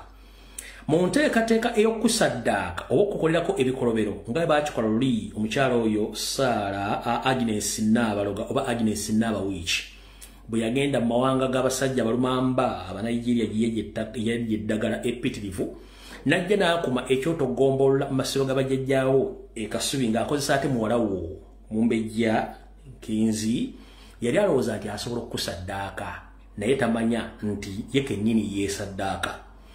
Ndi wano okusaba okuluma kutu kwa Ssaabasajja Kabaka n'okutegeeza ensoole eya Agnes Nabawiiki wa Nabaloga. Maama ajja nasooka kutegeeza kansooka enteremu nnyo ne ku tuzzi.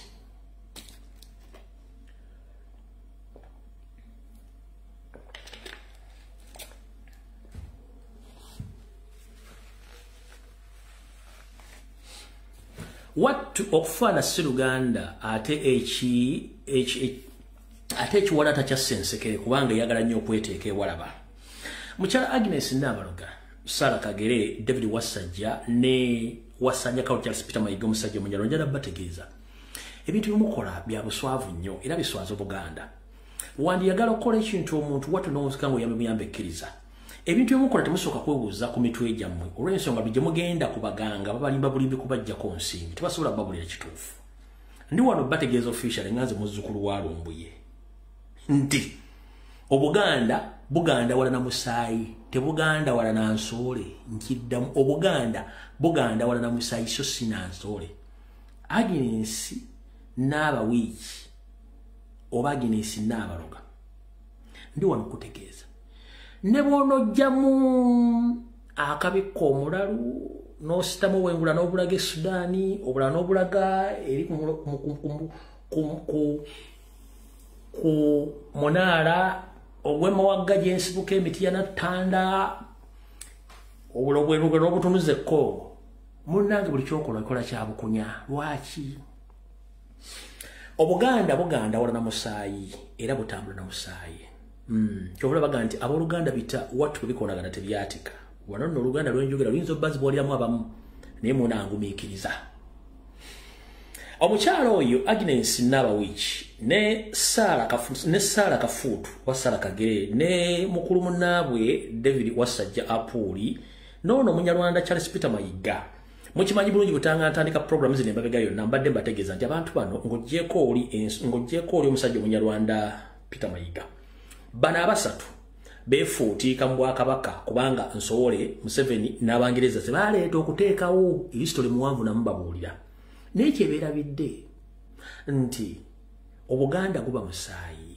ate abooluganda bite bikonagana tebyatika munnange bw'oyagala okukola ekintu ng'oyagala kiyisa mu musaayi kisaddako omuntu tekimusaddaaka lwaki Agnes Ndabaloga Sarah Kagere mukoze amalo g'okusanyawo Ssaabasajja Kabaka naye lwaki tegakola kubanga temuyinaako kakwate temuyinaako kakwate nga ssengawo omuntu bw'anagamba nti kale ojja kundaba oba kitemu kale ojja kundaba kibayita nti olulimi lutonzi kubanga kikwata mulinako akakwate musaayigo naye Ronald Muwenda Mutebi owookubiri mutabani wa Muteesa muzzukulu wa Mwanga tabalinaako wadde Akaganda Akazungu Akaswahili Akachina Akangereza wadde Akamerika n'akali akalangira temukamuyinaako kati ne bwe munaamuloga mumala biseera ng'akunamira muzibe sina kindi anyigira mu nzikiza lwaki munnange bw'ogendera eryo ly'eddagala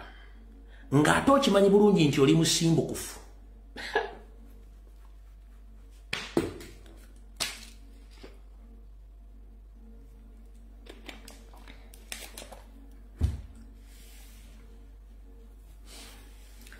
bw'ogenda eryo ly'eddagala ng'okimanyi nti n'emikolo egy'okufuula lubuga tebagikolangako okusinziira ku jjajjaffe Omutaka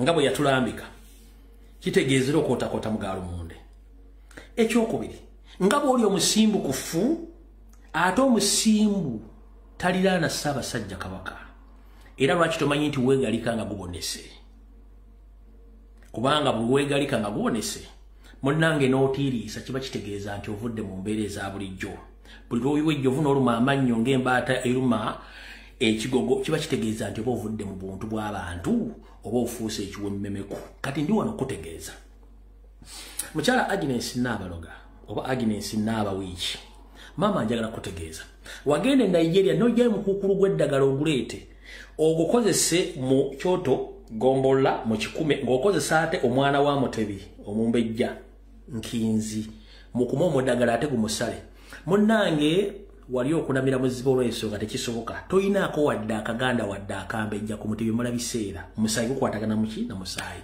tuvudde awo Wasanya Kawo Charles Peter Mayiga bwe yabadde agenze okulaba enkwezengeze ziri mu Bungereza butyo amwattu yagenze n'akyalirako omu kwabo balowooza nti bankizo nnyo mu lulyo olulangiro lwa Bungereza mwe yasinkanidde omulangira gonna bazannyidde ndoza ku lunaku lwadde lwa Sunday njala kutegeeza Wasanya Kawo Charles Peter Mayiga munnange omwami oyo talina kyali mu Bungereza okujjako kuba nti mulangira talina kyali era alinga Wasajja ye waddala wa mutumbwe zaawo ne tasalawo talina kyasobola kukola kati gwe wagenze eyo wattu oyogere gye mutakkiriza bannamawulire nga mwagala kusaba endaga butonde eya Ssekabaka Muteesa bagibaweekoko mutwaleko mujje mukyuse ebyafaayo by'omugenzi nti bano abaana okuli David Wasajja omutoolo Sara Kagere ne Agnes Nabaloga nti baana ba Muteesa ebyo byonna mukootakoota mugaalo mundo lw'ensonga oyo si yasalawo tasobola giba kubanga bakimanyi bulungi nnyo nga ne bw'okimanyi mukimanyi kanjala bategeeza nti DNA samples mwade mugenzi okukima mutuuke mukole forofoto mukyuse mwefuutiko nti muli baana ba Muteesa temuli yensonga lwaki muloze Mutebi ne mufuwa ne firimbi naye ng'omusajja gwe muloga taseetuka lwaki ne mumuwe emimbiri oba kanyo kawulire nga tavaawo nakati waali ekibatta ki lindako nja kikugamba edda ndi wano kutegeeza DNA ze mwagala okukola mumala biseera teweetaaga genda w'oyo omukubalangira omusabe DNA nedda nakugamba ekigambo kimu kiri kimu nti yes Ssaabasajja Kabaka yennyini waali nti ye mugambo waayi wattu gusinze njagala kwenoonya nzaani kuba obudde ettolo butuuse Wasajja obudde ettolo butuuse Agnes Nabaloga ne Sara Kagere obudde Wawalusimbi Mpanga butuuse emyaka gibawubidde akatambaala mwesibye mu Buganda mulinga nkukunyiza mbwa kubanga bulweyo omusana zeyongera kwekukuma ne munaakola mutete mwenche mugenda kujjawo ekyo kyo kibabuulira kati ndi wano bategeeza endaga butonde ze mwagenza okukima ebungereza mukyuse mulage nti baana ba Muteesa nze ngamukonamira muzibe lwaki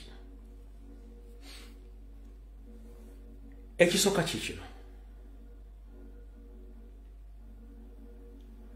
gwe kennyini Agnes Nabaloga wafuna omusimbi okuva ewa Yoseriti Babulwa ogezeeko okuteekawo kye tuyita ekijjulu ne famire yo eri eyaddala ewa Olusimbi Mpanga bo bagwemu akaja bangu balangirire nti munnange tukoze ekijjulo kino nti ye etugenzo kikakasa nti omwana ono si wa ntumbwe za Walusimbi nti kitufu omwana entumbwe za Muteesa nenzijjawo nembyanika ku mutimbagano ekijjulo mwakiryayo mwakigabula kubanga mwaswala ompulidde bulungi nnyo kati nawe ndi wano bagamba mulebe tumalira biseera mwagala kusanya Obuganda nga mukozesebwa Museveni ate nga nammwe mugezaako nnyo okwefuutiikawo kitajja kusoboka singa takyakola oba senga takyakola ekitwawula abasajja ku bakazi kubanga abasajja tuzaalibwa tulina obukuumi obw'enjawulo okusinga kummwe abakazi yensonga lwaki Obwakabaka bwa Buganda tebufugibwangako mukazi era ali abweyimbyemu ng'onoonyereza ebyamutuukako mbimanyi namwe mubweyimbamu ebyo bigenda obbatuukako mujja bimanya ndi wano bategeeza kyonna kye mukola ensi ekimanyi era tubalinze ebintu bibiri bye mutajja kusobola kutegeera ekisooka Obuganda mwoyo ate Obuganda lwazi empoza Buganda tezitudde njala babuuza kyeki bamanya enviri ku mutwe kyeki bawunyisa ebigere gwe kyeki kusimbuwaza oli nga asiriikiridde omanyi bulwanga omwana abadde takola mirimu asiriikiridde manya nti aba ayonoona nzirano bagamba David Wasajja apuuli DNA test zo gyeziri ze baakola ze bajja ku ntebe rodi wa dokitawo ne bazirifaalinga ku DNA ez'Obwakabaka bw'Ettolo bazirina nti toli mwana wa Muteesa ekyo nawe wagenda ku ssemu alina okikonfaminga mayiga nawe DNA obazirina ezikonfaminga neisitoliwo yenna tuli musajja Muganda nawe bakimanyi Yesu kono kibakwasiza emirimu egyo kati ndi wano bategeeza mulema tumalira budde ne munaategeka emikolo emmengo ne mukola teriwali kigenda kukyuka Obuganda busigala Buganda gye musasulira ensimbi abantu bajja ku social media boogere bitakwatagana ng'empale z'aba 7 njala bagamba ekigambo kimu nti gwalabyeko ye mwana gwe yenna ali eyo ng'oyogera ng'eyanobako oba yayiika Windows simanyi gubadde gutya oli waddemba okwogera ekikutta obudde kigenda buta kyonna ekiriwo tujja kikozesa okutaasa Obuganda mu ngeri yonna esoboka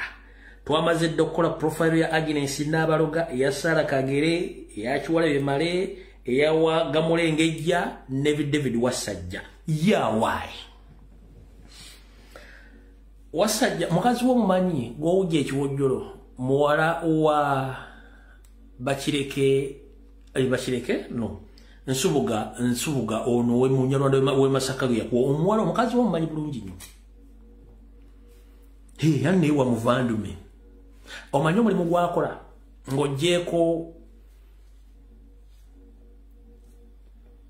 ng'oggyeko gw'omanyi gwe wamuwasiza omulimu mulala gumanyi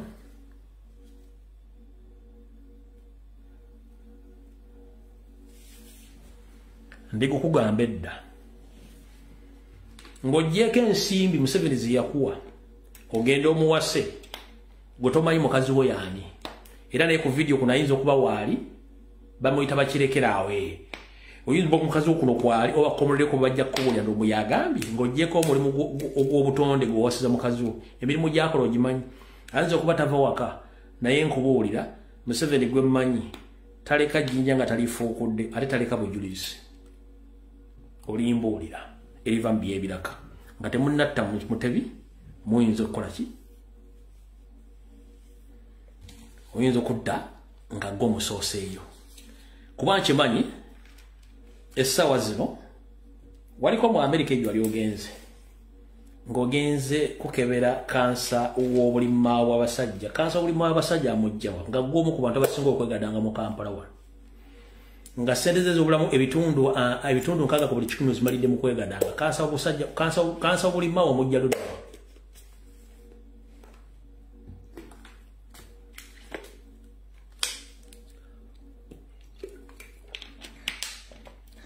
nze mbuuza bamuyita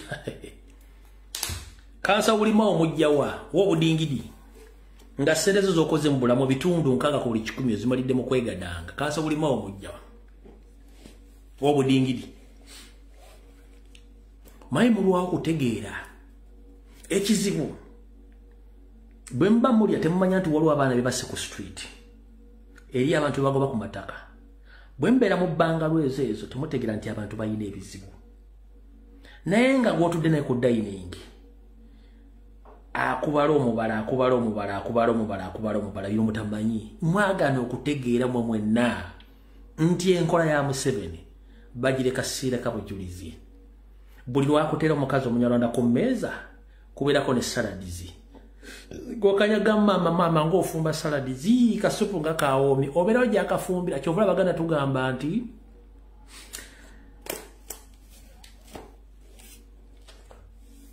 bw'omanya nnyo enkoko ebyerya tasobola girya era ogyesu mbatumiddeko mwenna balya KFC bw'oli mangi bakulya KFC toliddamu girya oba ekintu ekirala kyonna oba milk shake so mwenna abasajja Abaganda abakozesebwa Museveni mukoze kamanye ng'akoza n'owebbwa nti njabbi bagamba wano kangende ku nsonga endala abakaga b'omu Kampala mwenna nga muli Baganda ze sina buzibu nammwe amazima mugamanyi bamba mwina akakadde k'essente emitwalo 10 gy'ejammwe emitwalo 9 gya Museveni ekyo mukimanyi saagala balwisa wabula gye mujjako katono Museveni enteekateeka ze nga omanyi kansooke mbanyo ye kino mukitegeere twatondebwa mu kifaananyi kya Katonda ffenna oba oli mweru oba oli wa pink oba oli wa black Katonda mu kifaananyi kya Katonda ne teri amanyi nkola ya Katonda naki kyagenda kukola nkya opulaninga ne Katonda apulaninga Museveni apulaninga ebintu bingi nnyo ne Katonda apulaninga kati Museveni alina project ne proposal nyingi nnyo ne Katonda mupulaningira kati mwabagaga mu Kampala mwenna ng'omanyi olina ssente ya Museveni kubanga mwenna mbamanyi oba olina kakadde mitwalo 10 gy'egijjo ekyenda gya Museveni buli lw'onoowulira nti waliwo omugagga gwe basisse bamututte ku CID headquarters ekibuli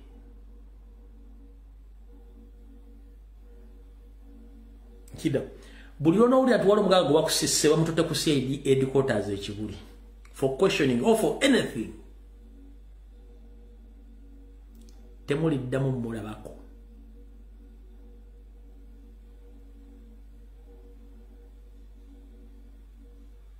mwe nkiddamu abagagga bali mu Kampala abakolera mu 7 bwemutanaatandika mu very soon either mwaka gumu kubanze no program nagirabyeko nkimanyi kabanatandika okusika omuntu bamututte yagenze bamututte simesi temuli ddamu mulabako for God and my country ali bagenze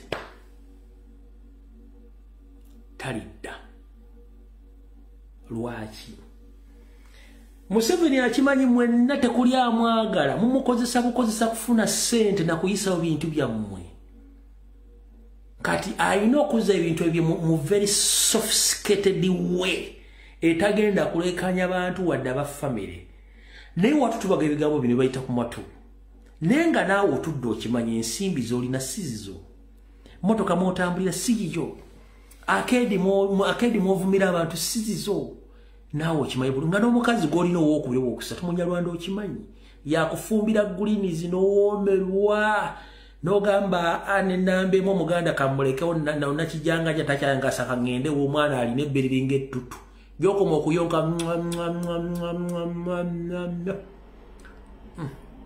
no problem kati mwenjagadde bagamba kulu essaawa yammwe etokota namwe mbere nga mukimanyi mu abagagga mu Kampala naddala nga akasente kolina kaani kamusebe ffe tubawoninga kuba tetwagala muffe ne muganya okutegeera the same applies ku baganda monna bapolitician kano kammwe wattu mbalamusizaako bannabyabufuzi abaga nti mukuludde oluvuganya Museveni ng'okimanyi oli muganda oli gino oba oli wanjo kyo nkutumiddeko munnange gyebaliko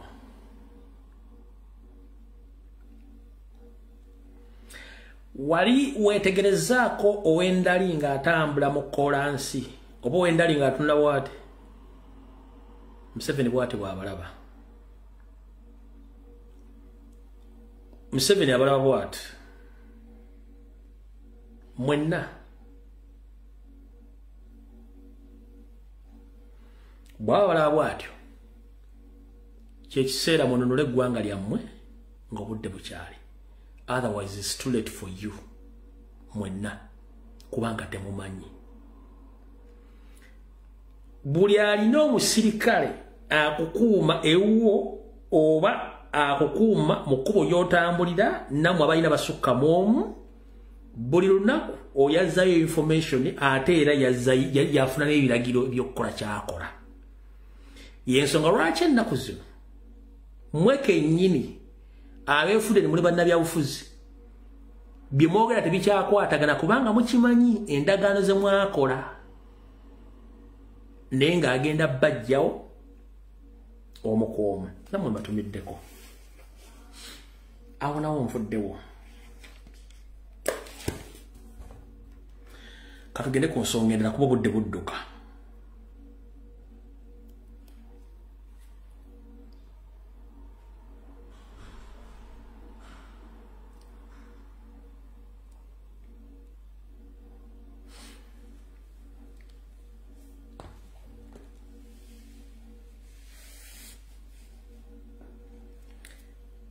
ensonga z'ekiteezi twajja tuzibategeeza mwenna abantu baafa bangi nnyo buli kimu ekyagwawo kyagwawo kingi nnyo n'okutuusa olwaleero wabula olunaku lwajjo Yoseeri yagobye akulira Kampala Capital Authority ED Dorothy Bisaka n'agoba akulira ebyobulamu mukulu Daniel Okero n'akulira abadde amyuka Dorothy Bisaka omwami Luyimbazi n'abaga nti emirimu gyammwe mugiwuveemu mwakola ensobi naye omukalukalu tajja busera ndabyeko Lukwago nti yasizza ekikoowe ku biki ebitudde mu Kampala mu nsi ezirimu amateeka omuntu alina osooka okukwatibwa yalina kubeera Lukwago wadde oli mukulembeze mulonde wa abantu gwa ino soko kwatibwa kino nkikubuulira mu nsi zirimu amateeka Lukwago kibayita meya gwe mukulu gwa ino soko kwa gwa ino soko go kwatibwa naye bwoganti ovuddeyo osize ekikonga bwayogedde wano sirwagamba nti sikuwagala n'okubuulira amazima ekikulu oli wamu n'amateeka nga bwayogedde wano muntu asa kukikowe nti mpulira nga nejjeeredde emisango gyonna gye babadde banteekako nga bannema empende ku mabega mpulira nga nejjeeredde kubanga nga nsabye nti banna nga nnwanye sinakusaba nga nnwanye mu bukulembeze tebakkiriza kwogera kigambo ayi naye munzikirize nti eyogerereko nga nnwanye n'abantu nembagamba bannange bali wano mu kitongole abamu bavujjirira ne bakansala bannwanyise Lukwago singa tubadde nti gavumenti yokamu olwaleero essaawazo Jennifer Musisi Makula Loyo Mutendeke najja nayibira mu kaguli Lukwago basobola okukusiba n'ebisozo bisula mu ttooyi Jennifer Musisi Makula Loyo Mutendeke kati nga yaddukira mu Amerika omanye ekyamuddusa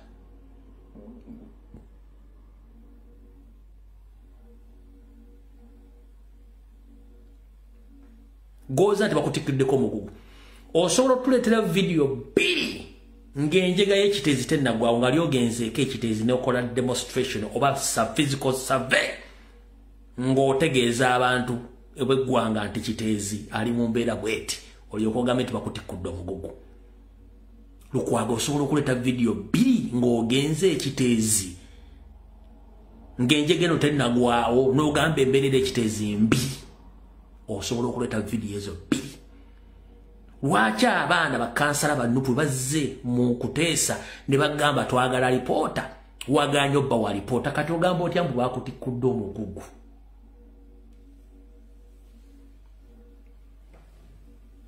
ogamba otya nti bakutikudde omugugu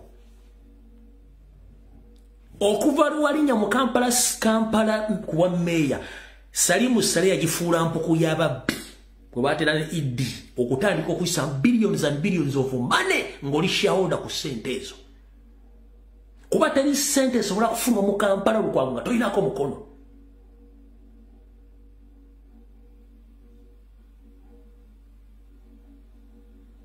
abaana bakusaba report wale saba yayo bo wajje machi bo wajje ne basoka basumule mu setteserezo amanya agawo mukulembeze wadde sifu yatufuga ali no authority okwata Lukwago n'akusiba nga teyebuuzizibwa okugwa mu office eyo wadde oganta abantu bakulonda lwaki gwe tebakugobye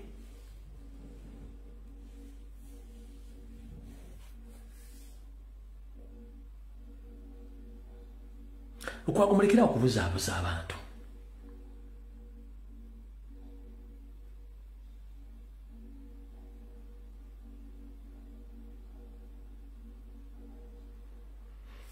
Era Museveni ogoba Dr. Daniel Okello. It is a big mistake. Why it is a big mistake?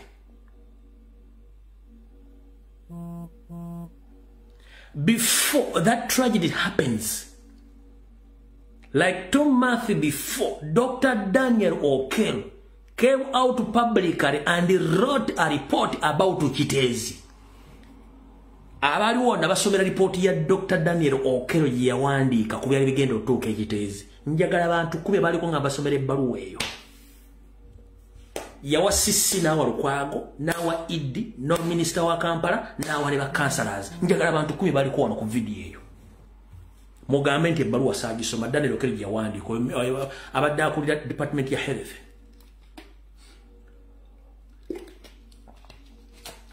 Abantu kube bokka emyezi gumu kitundu kwebiri omwami yali yawandiika ebbaluwa n'awoninga ku biki ebigenda ogw'ekiteezi abaaliko kano munzijukize muwandiika ono temwaliko bwe nasoma ebbaluwa eyo.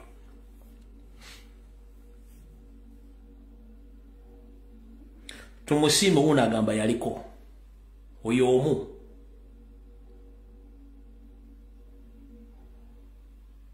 temukwata mu video mugireke etambula abantu kabawandiike. Faadi una agamba yaliko nagisoma. Video mugireke etambule. Agaba wuno yaliko. Aisha una agamba yaliko. Florence Nampije yaliko. Sekadama yaliko bulungi nnyo. Abasinga obungi baliko. Uno yenyinde Museveni oba ya Museveni kicho yagala. Muyina manya ne kati Ezra una agamba yaliko. So if Dr. Daniel Okero wrote the report before the incidents happened in Ekitezi, he shouldn't remain in that. He should have remained in that office. The people to be blamed and to be arrested is Lukwago, ED, Deputy ED, and the Minister of Kampala, because the man wrote the report before the incident. Why have you chased Dr. Daniel Okero? Ekitute kiso kyambuzi kirekera ombazi ne kirekera omusi ne kitumye omubazi. Omusajja yawandika alipoota. Nabage bigenda tuke Ekitezi biri ABCD. Kinzo okuvira ko bulamu abantu okufa. N'okwona ebintu by'abantu n'okufiirwa sente empitirivu. Dr. Simumanyinzi. But he's a fellow Ugandan, muna Uganda ngazi. Ekitufu tukyogera nti kitufu kyamu tukyogera kikyamu. Dr. Daniel bobo ina baloya bo ng'okozesa obwongo bwo ne report gye wandika. Wabira Museveni wabira KCCA. Lwaki bakugye mu office.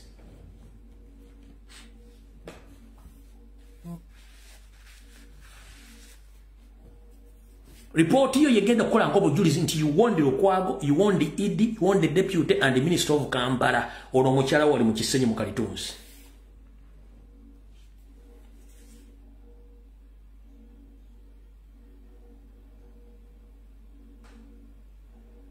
So, omwagadde Kitezi abantu abasukka 12 abafa ne properties abantu was closing within that small 2 paragraph of this mission letters. Nga they are homeless. They have nowhere to go. They lost their lives. They lost their properties. Just to go even the one refugee camp, no one Kisaka, Daniel Okero, Aluyimbazi, Mba Umoza, period, Echenemochigalidao. Because Museveni don't care. Whatever tragedies happen in Uganda, it happens in Uganda region because you hate Uganda and you need to reduce the number of Uganda. So whatever happens to Uganda, you don't care.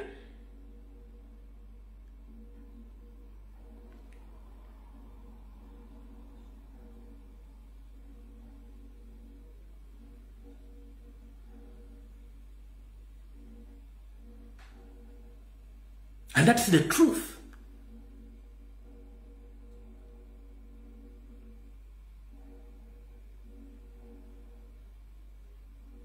People were just from their houses and they are in Ekitezi. The same president in Lusanja. Nobody cares about them because they are Uganda. How many times have you heard that in Mbarara or in other areas where Banyarwanda are situated, there are such cases which happen in Uganda? Nowhere. Just in Uganda, because of Uganda, you hate Uganda. That's why you're doing such things. Now, yeah, time is coming. Payback time is soon, and very soon in corner knocking. You will pay each and everything. And you'll pay dollars. Lukwago, Sebu. Italoya. No gamba bakutikudomu. Nkugambye singa Jennifer namusisi semakula akomawo. Nga government ekyuse Lukwago bagenda kusibira mu International Criminal Court.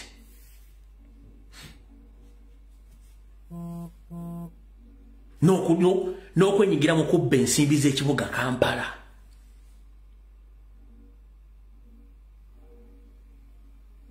Njagala nte video biri emyezi ebiri Daniel Okero akulira department yawandika report n'akuwako sisi n'abalabula wagenda Ekitezi n'okolako video oba n'okolako search oba survey ku bintu omusajja byawawoninga tewali yakolako survey.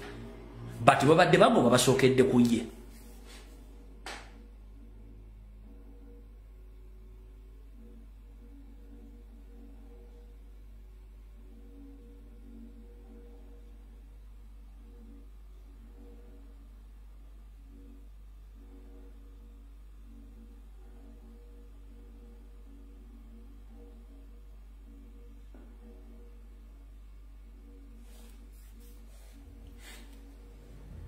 simanyi bantekodde omugogo omponye no problem kaba kutikula omugogo ojja gwowulira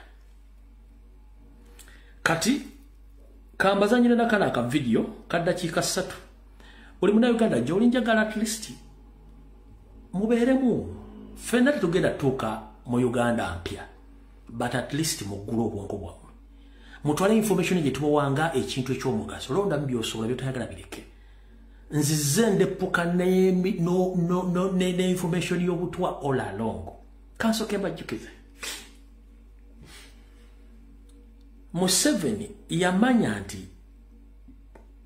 abeera n'enkola nnyingi ez'okujja abantu naye enkola etasobola kusasamaza y'obutwa banyabo ne basaba obutwa tebutandikidde lumbuyo wabwogedde obutwa badde bungi nga bujja butegeebwa abantu nga bafa naye ebiseera ebyo nga mainstream media UBC ne buledio bulala nga tebusobola kwogera nsonga zino kubanga tebaalina evidence nakikiraga kati tulina social media evidence tuba nazo ne information tugifulumya banyabo ne basebo okuva mu myaka gy'enkaaga egy'ensanvu egy'ekinaana egy'ekyenda buli munnayuganda yenna munnabyabufuzi omusuubuzi munnaddiini abadde bajja bafa nga tebakubye masasi babadde bafa butwa obutwa weebuli bukyatambula ate kati kiyitiridde eno video bandi badde bagisaasaanyiza ku TV ne mu radio nga buli bagifunye bagyogedde but nobody talk about this bano kye baakoze bayagadde kuteeka mu referensi za mmere nti emmere emu ereeta obutwa no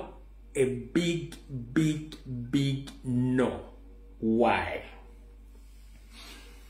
mwenna bali kuno mukimanyi bulungi nnyo nti ensi ezikulaakulanye za Amerika zibongereza mu Europe tebalina mmere ekintu kye babesingawo kye bayita fast foods emmere eyembagirawo oba emmere eyangwa kati fast foods ezo zibeeramu ebitali bituufu nnyo ebazikozesa emmere naddala kati ng'enkoko ezo obumonde kiizi ennyama eyo biki kati emmere eyo ebeeramu obutwa bungi nnyo yensonga lwaki nti bw'ogenda mu bazungu bana balya fast foods mwatu bagejjanga ente z'obasala zebanasala ku Idi oba ku Christmas kuba balya emmere bazita fast foods kati emmere nebeeramu ebirungo bingi nnyo ebeeramu n'obutwa kati kyobula nti abantu bana balya emmere babeera bo best ne bagejja tebagejja lwakuba nti baagala no kiva ku butwa bw'emmere buli obubeera mu mmere eyo ne batandika okuyimbuluka ng'ente zebanalya ku Christmas bojja notandika okikiraageranya ku nsi nga Uganda a tropical country nti n'emmere eviiriddeko abantu okufuna cancer at this particular moment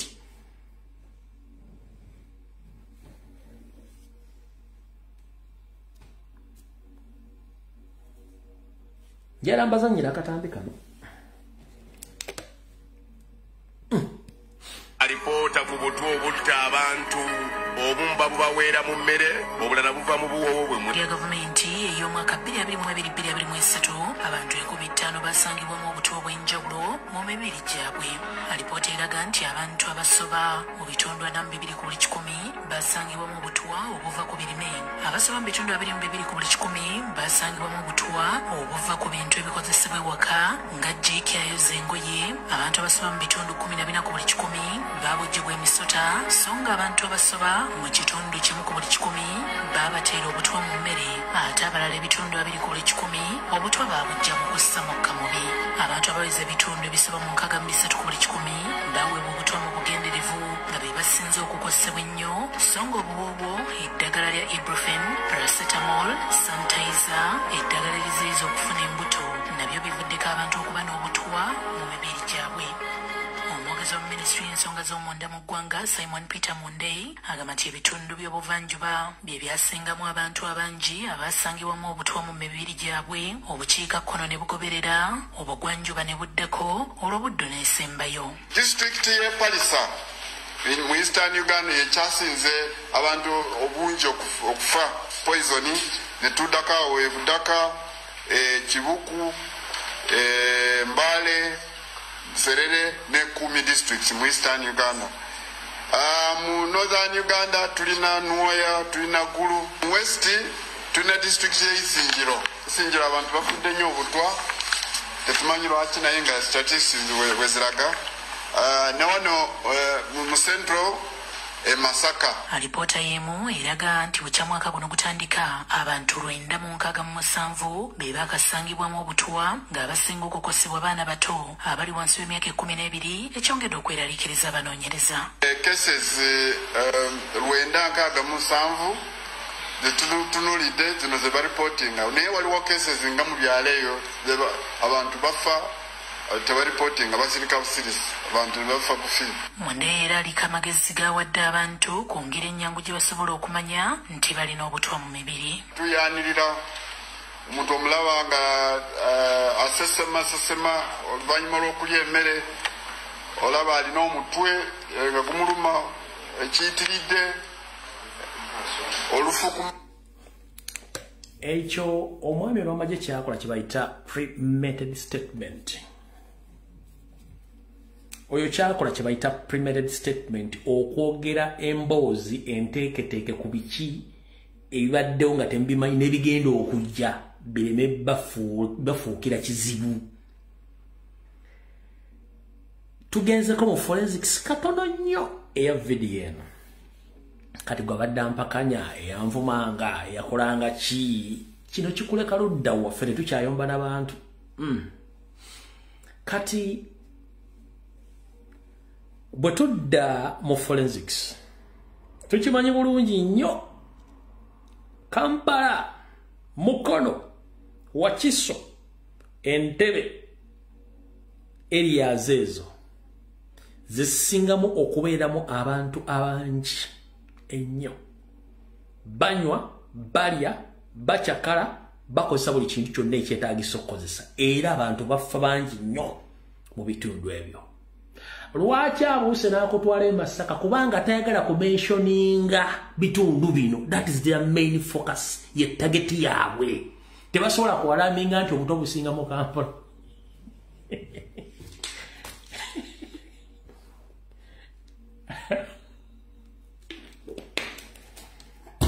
Okusomesa bannayuganda weetaaga embooko nga lugo okuba embooko bujja kwatayo gyotta. Lwaki? Kyetuyita consumption rate mu Uganda yonna abantu basinga okukozesa ebintu bya bulamu bwa bulijjo bali mu Kampala, Mukono, Wakiso, Entebbe. Gongamba otye budaka nongamba simanyi luddawa. Are you kidding? Consumption rate mu Uganda yonna katugambe is situated mu Buganda region. Gye banywa omwenge, gye wali ebiduula, wali biki, wali buli kimu ekyetaagisa, gye balya buli kafankunaayi yenna. Gologambo consumption rate y'obutwa eri mu Eastern eri waggulu budaka. Simanyi Manafa, simanyi bayita Serere. Mulowooza emitwe gino abantu beetikka mikalu kiki? Ensonga lwaki teboogedde wano mu kyondo ky'abantu wano abangi? Tebaagala kuzuukusa bantu nti batusera okuleeta emisota bagitaddeko 3%. Nebbo obutwa obuweebwa abantu intentionally direct buli 63%. Obutwa obuweebwa abantu direct buli ebitundu 63 ku buli 100 lumbu yoba mubanjaki.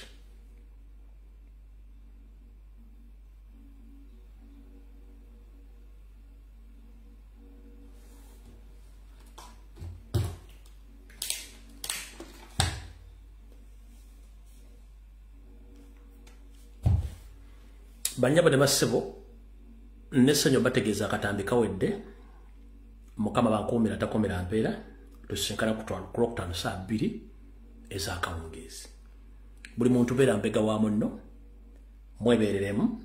Tulisinkana mu Uganda empya Katonda bw'ali baasiimye tujja kusinkana n'essaawa zino kaakatambi kafundikidde mwenna Mukama bankuumire sina lutalo na muntu. Webigambo byenjogera bivunaanyizibwako naye sivunaanyizibwa ku ntegeera gy'obitegeeramu. I take a responsibility on each and everything or each and every word I utter on social media. But I'm less concerned about your understanding of my message.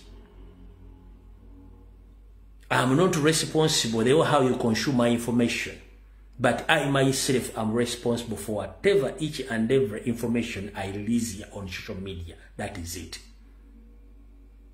And I'm not against any Ugandan, but I'm against Museveni and his regime. That is it.